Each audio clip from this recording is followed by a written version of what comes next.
Hello, I'm going to show you how to do the feelings I want to talk about today activity. Your first step is to think about what feelings you've been feeling lately. You can look over here on the right side in the word bank for some examples. Once you know what feelings you've been having the most of, you can click on the words and drag them right over here to the speech bubble to show which feelings you'd like to talk about with someone. Let's get started.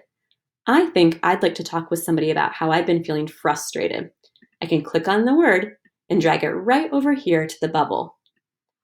I've also been feeling a little lonely, a little bit scared, kind of bored, and worried.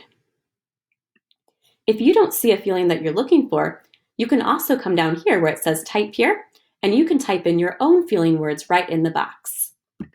Now, your next step is to come back to the speech bubble and think about how much of each feeling you've been having lately. This will show the person that you're talking to the different amounts of your feelings. For me, I think I'm feeling very frustrated. I can click back on the word, come to the corner box, and I'm going to drag to make that feeling word even bigger to show that I've been feeling very frustrated. Been feeling a little bit scared, just a tiny bit bored. I think I'm going to make that one a little bit smaller. Really lonely and really worried.